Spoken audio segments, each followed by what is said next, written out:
Korea was not the only country that Eisenhower was going to play an active role in.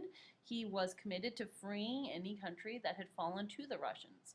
And so, in order to do this without upsetting the Russians further, he's going to engage in a lot of covert missions by creating an organization known as a Central Intelligence Agency.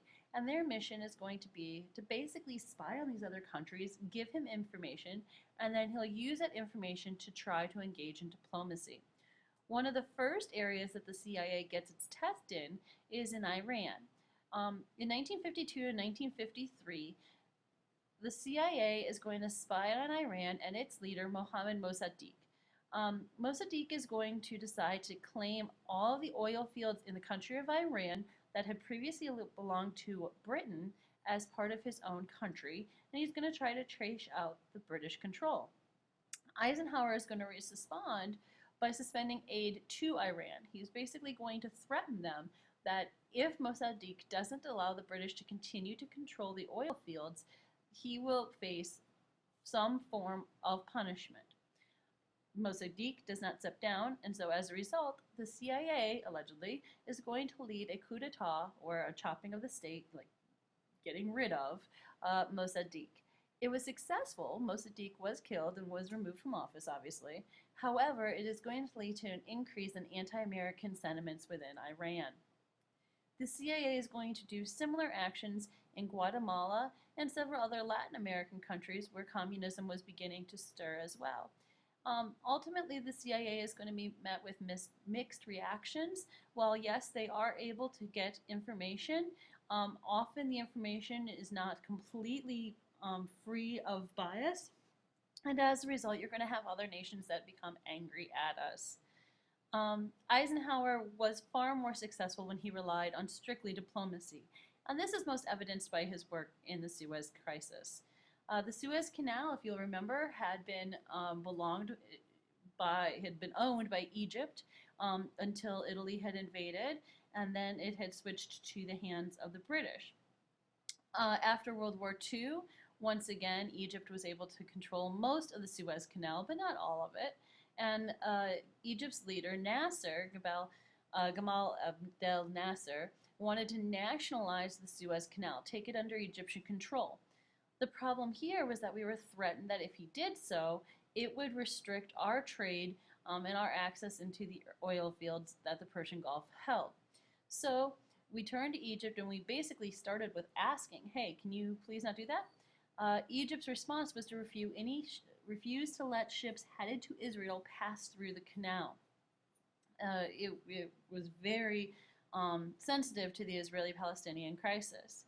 This is going to prompt Israel to attack Egypt and its various territories in 1956. Now, obviously, we don't condone this. We're very upset. Israel, calm down. We're trying to take care of things. However, we realized that we had created Israel, so to a certain extent, we had created this crisis. So we, along with Britain and France, will jump into the defense of Israel. Russia jumps into the defense of Egypt.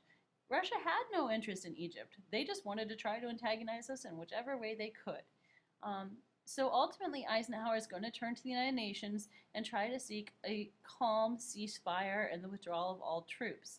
The United Nations and Eisenhower's diplomacy skills are successful in getting everybody to back down.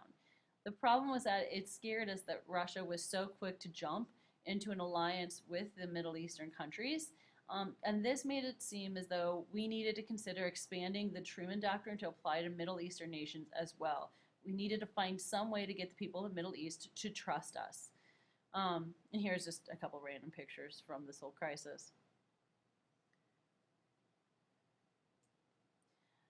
In terms of Europe, a huge shift is going to happen when Joseph Stalin, who has been in charge of Russia now for over 20 years, is going to pass away. And so the new Soviet leader who takes over in February of 1956 is the man you see pictured here, Nikita Khrushchev.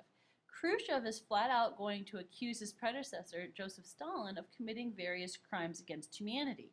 And this is going to give us a little glimmer of hope. We're like, great, there's a new guy in charge who doesn't like the guy that we didn't like. So maybe, just maybe, we're going to be able to work with Khrushchev.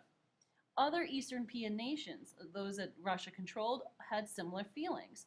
And so they started to ask, specifically for Poland, for greater political reform. They wanted to get their independence, and so they wanted to ask Nikita, please let us rule ourselves.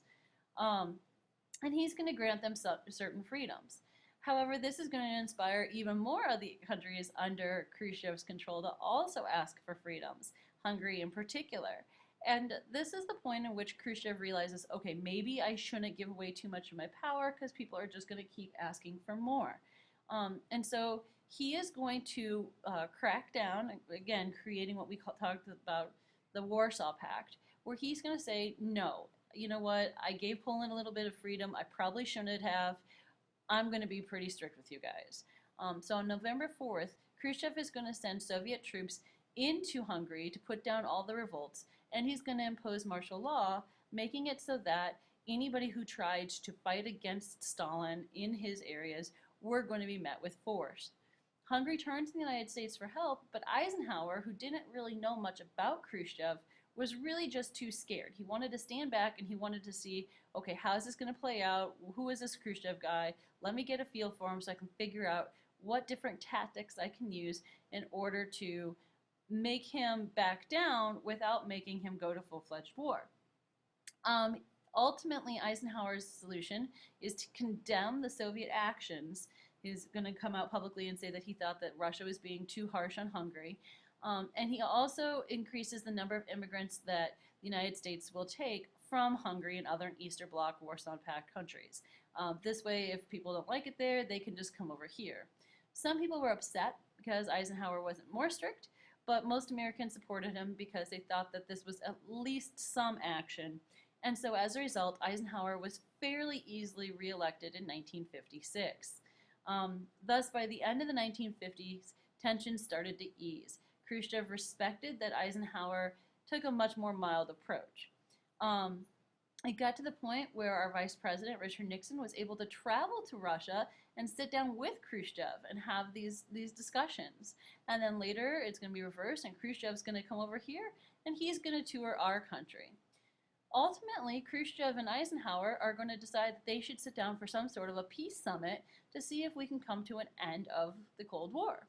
And this was supposed to happen in Paris in 1960. However, a couple months prior to the planned summit, an American U-2 spy plane piloted by Francis Gary Powers was shot down over the Soviet Union. Little did we know, the Russians captured Powers and asked him what he was doing, and Powers said he was spying. Then the Russians turned to us and said, well, what was this guy doing here? And we said that he was merely on a climatology expedition. He was piloting a weather plane. And so the fact that we basically were caught in a lie really angered Khrushchev. Eisenhower backs down real fast. You know, he takes back his lie. He said, no, we were spying, but we won't do it anymore. We'll end the U-2 flights. But nonetheless, trust had been violated to the point where Khrushchev refuses to meet at the summit, and the Cold War that had started to thaw was halted. And here's Powers next to his plane. In terms of the home front, there are going to be additional changes that Eisenhower makes to the structure of the military as well as to the bureaucracy of the U.S. government. One thing that happens in July of 1947 is that the traditional War Department is replaced with the brand new Department of Defense. And this is going to combine all the different branches of the military, and each branch is going to allow, or is going to be allowed to have a representative join an organization known as the Joint Chiefs of Staff, who would come together with the president and advise him on military affairs. The National Security Council, or the NSC, was also created at this time, and its mission was to advise the president on all strategic concerns. All of this covert actions going on and all of these new creations of bureaucracies and organizations to deal with, military force as well as communism, however, is going to cause a new fear of communism spreading across the United States. The second wave of the Red Scare that got its start in the 1920s.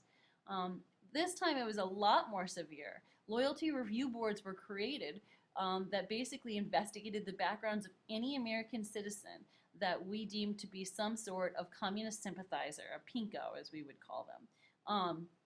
And its ultimate express goal was to make sure that nobody in a federal government position belonged to the Communist Party because we were scared that they were spying on us, selling secrets to the Russians.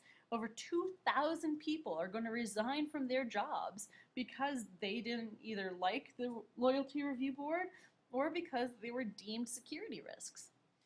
Congress is also going to rely heavily on a group called the House Un-American Activities Committee, or the HUAC. It had first been created in 1938 to investigate fascist groups within the United States. Now, obviously, it is going to be adjusted to investigate communist groups within the United States. And their target was pretty much anybody in Hollywood. There was a huge thought process that the people of California, being far more liberal than most of the states within the U.S., um, housed a lot of communists, particularly in the entertainment industry. A group of writers known as the Hollywood 10 were actually jailed because they refused to come before Congress and face HUAC questions as to whether or not they were loyal Americans or communists. As a result of this, many of them, including Truman Capote, the most famous of them, were blacklisted, which meant that it was made impossible for them to find a new job and new work. HUAC is also going to look through people that they think are spies. It's not just, oh, are you a communist? Okay, we're going to keep an eye on you. But now we're going to full-fledged start proclaiming people to be full-on spies. One of the most famous of these was Alger Hiss. He was a lawyer during FDR's term with the New Deal, where he worked in the State Department. So he had a fairly high up governmental position. And he was accused, particularly by Richard Nixon, of selling secret documents to the Russians. Nixon is going to continue to question Hess, sometimes very publicly and very aggressively, and Hess is going to wind up suing Nixon for slander. At one point, government officials thought that using probable cause, they decided they'd go through his house, and they found, stuffed in this awkward statue of a pumpkin in his house, these documents that allegedly obliquely referred to this communist threat. There wasn't really very much to them, but it was made out to be that there was enough information within what we call the pumpkin papers to get his convicted of perjury for lying on the stand about being a communist, and he was ultimately sentenced to 5 years in prison.